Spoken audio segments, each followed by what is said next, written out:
Arriver en première page de Google sans dépenser 1 euro, c'est un peu le Graal. Mais, soyons honnêtes, à l'ère de l'intelligence artificielle, ça semble de plus en plus compliqué.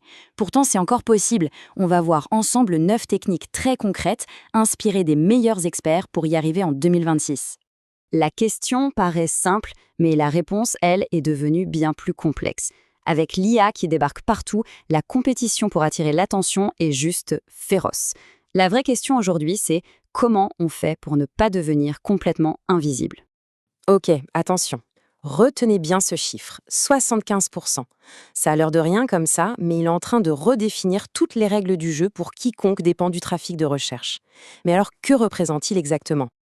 Et voilà, le verdict est tombé. Selon le cabinet McKinsey, d'ici 2028, les 3/4 des recherches sur Google afficheront des résumés faits par l'IA.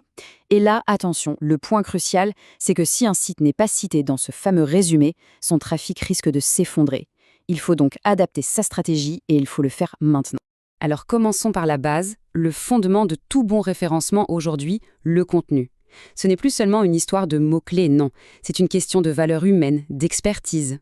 Le nouveau standard, on l'appelle le contenu H2H, humain à humain. En fait, l'idée est toute simple.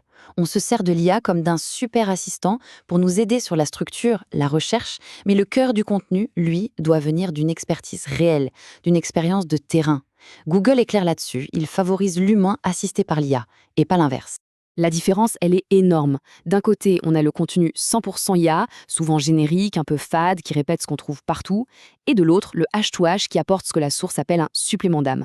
Pensez à des études de cas concrètes, des leçons qu'on a tirées de nos propres erreurs, des données exclusives. C'est ça la preuve pour Google qu'il y a un vrai expert derrière l'écran. Il faut bien comprendre que le SEO, ce n'est pas un truc qu'on fait une fois et c'est terminé. Un article qui cartonnait en 2023 peut être totalement dépassé en 2026. C'est ce qu'on appelle la dégradation de contenu ou le content decay en anglais. Et l'impact de lutter contre ça, il est spectaculaire. Tenez, l'exemple de la source est parlant. Une simple mise à jour d'un vieil article avec des chiffres plus récents et de nouveaux liens a fait grimper le trafic de 30% en un seul mois. C'est ce qu'on appelle envoyer un signal de fraîcheur à Google et il adore récompenser ça. Alors comment on s'y prend concrètement? Voici la méthode en 5 étapes. D'abord, on analyse. On trouve les pages qui perdent de la vitesse grâce à la Search Console. Ensuite, on met à jour les infos. On optimise avec de nouveaux mots-clés. On peut même combiner plusieurs petits articles en un seul gros contenu bien costaud. Et enfin, on ajoute de la nouveauté. Une vidéo, une infographie, c'est souvent bien plus rentable que de repartir de zéro. Ok, le contenu, c'est fait. Mais un super contenu a besoin d'une bonne maison pour l'accueillir. C'est le deuxième pilier, l'architecture du site. Elle est cruciale pour guider à la fois les visiteurs et Google. Cette citation, elle résume tout. Chaque lien qu'on fait entre ses propres pages, c'est comme un vote de confiance.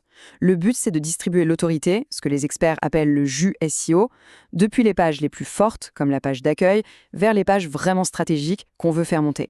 Voici une petite checklist pour un bon maillage interne.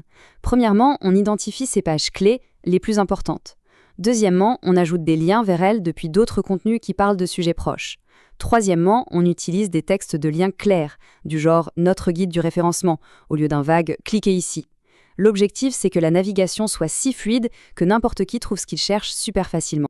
Attention, un point qu'on oublie tout le temps, le titre. En 2026, la page de résultats de Google, c'est un vrai champ de bataille. Si un titre est générique, personne ne cliquera dessus. Et si personne ne clique, Google va se dire que la page n'est pas intéressante et il va la faire descendre dans les classements, même si le contenu est génial. Le titre doit être percutant, avec le mot-clé, une promesse forte et un petit signe de fraîcheur, comme l'année en cours.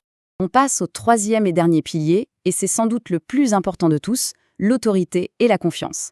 Aujourd'hui, le référencement, ça ne se joue plus seulement sur son propre site. Non, il s'agit de construire des preuves à l'extérieur qui montrent à Google qu'une marque est crédible, qu'elle est fiable. C'est simple, il ne suffit plus de dire qu'on est bon, il faut le prouver. Le premier levier d'autorité, c'est le netlinking, obtenir des liens depuis d'autres sites. Et même sans budget, il y a des solutions.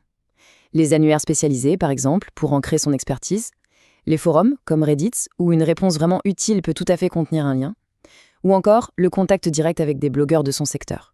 Mais dans tous les cas, il faut retenir une chose.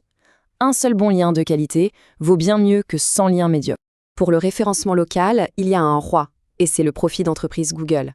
Une fiche remplie à 100%, avec des photos récentes, des infos à jour et une bonne gestion des avis clients, C'est le meilleur moyen d'apparaître dans le pack local. Vous savez, ces 3 résultats qui s'affichent en haut avec la carte Google.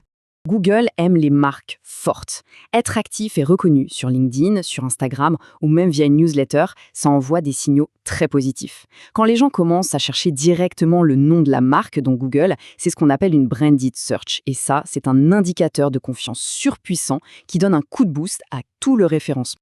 Les avis clients, c'est une véritable mine d'or. Ils ne servent pas qu'à rassurer les prospects. Ils sont aussi analysés en détail par les algorithmes de Google. Le truc, c'est d'encourager les clients à laisser des commentaires qui contiennent des mots-clés importants. Par exemple, un avis qui dit « Excellent travail sur mon référencement à Nice » renforce directement l'autorité sur ce service et cette ville. Mettre en place toutes ces stratégies, c'est super. Mais comment on fait pour mesurer l'impact, pour corriger le tir si besoin?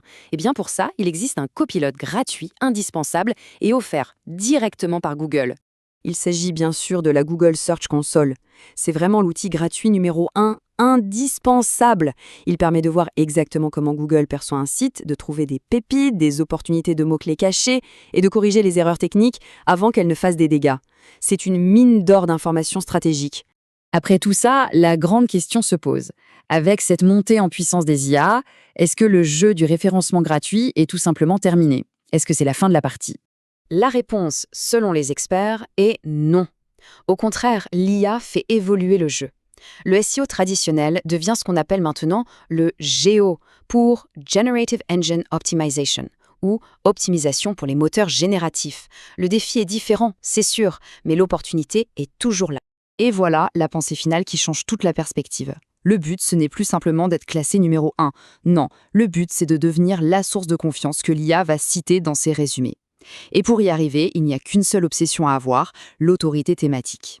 Devenir l'expert incontesté de sa niche. La question n'est plus comment je fais pour classer cette page, mais plutôt comment je fais pour que Google n'ait pas d'autre choix que de me citer.